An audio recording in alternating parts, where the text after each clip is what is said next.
Olá! Hoje a gente mergulha na história de Alberto Santos Dumont, um nome, assim, incontornável na aviação. Com certeza. E temos aqui biografias, textos que ajudam a entender melhor, né, a vida dele, as invenções, o legado todo. Exato. A ideia é tentar ir além do mito, sabe? Ver as contribuições dele, o contexto da época, e tem umas controvérsias também.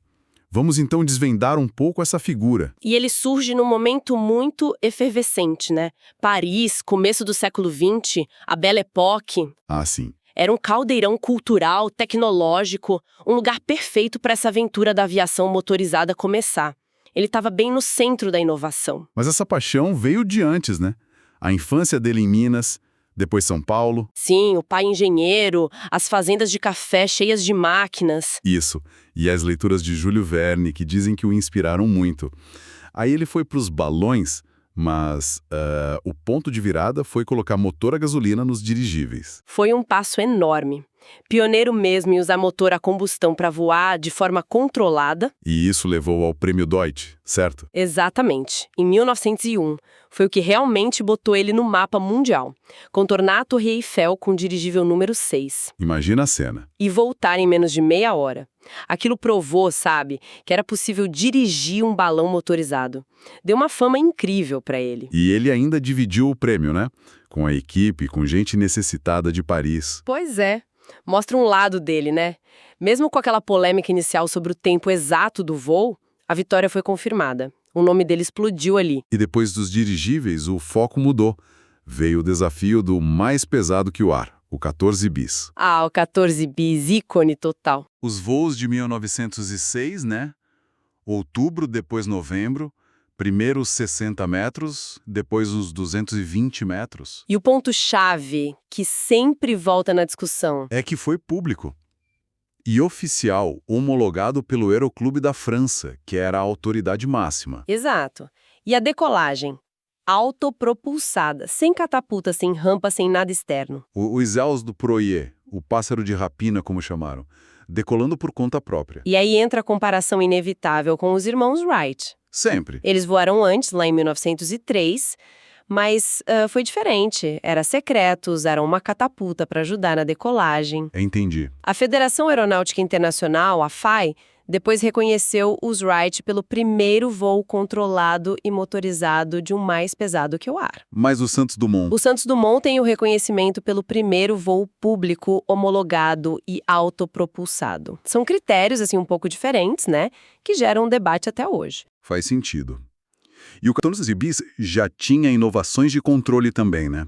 Sim, um sistema precursor dos ailerons para tentar controlar o avião lateralmente. Ele estava sempre buscando melhorar. E não parou no 14 bis. Teve o Demoiselle, o número 20. Ah, o Demoiselle é fascinante. Pequeno, leve, tipo o primeiro ultraleve da história, né? E o mais incrível para mim foi ele ter liberado as plantas do projeto. De graça. Isso. Totalmente na contramão do que se fazia. Era quase um conceito de open source antes do tempo. Qualquer um podia tentar construir o seu. Mostra uma mentalidade diferente, né? Não era só inventar, era compartilhar. Exato. E reflete a mentalidade de engenheiro dele, mesmo sem o diploma formal. Era tentativa e erro, protótipo atrás de protótipo. Usando bambu, seda japonesa, adaptando motores. Uma busca incessante por soluções práticas, como a história do relógio, de pulso. Ah, com a Cartier. Isso. Ele precisava ver as horas voando, mas não podia tirar as mãos dos controles. Pediu uma solução para Cartier. Simples, prático, elegante, típico dele. É uma trajetória brilhante, mas o final é bem pesado, né? Muito. Os últimos anos foram marcados por uma melancolia profunda, uma depressão. O uso dos aviões na Primeira Guerra Mundial o afetou demais, imagino. Era o oposto do que ele sonhava. Completamente. Ele viu o avião como algo para unir as pessoas, facilitar a vida. Ver aquilo virar arma de guerra foi um golpe duro. E ainda teve aquele episódio da prisão na França. Sim, confundido com um espião, que absurdo. Tudo isso foi minando ele. A saúde também piorou. Falava-se em esclerose múltipla. Mas hoje se discute outras coisas, né? Sim, pesquisas mais recentes apontam para um possível transtorno bipolar ou uma depressão muito severa. Tinha um histórico na família também. Ilha-Morte, que foi registrada como ataque cardíaco. Mas que hoje se sabe que foi suicídio.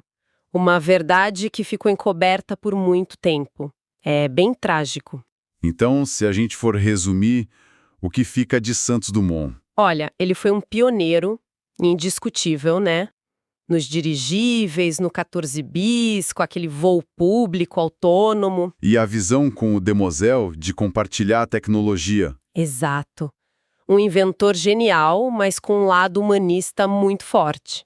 É, uma figura complexa. E isso deixa uma pergunta no ar, né? Pra gente pensar como seria a história da aviação e talvez a própria vida dele se as invenções não tivessem sido usadas para a guerra tão rápido. É uma boa reflexão. Fica esse paradoxo, sabe?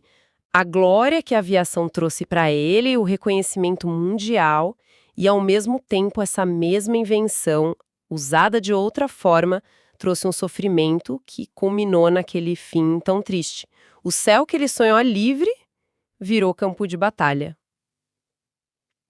É, pesado. Siga os canais do Manual da Manutenção nas redes sociais e não deixe de compartilhar. Obrigado!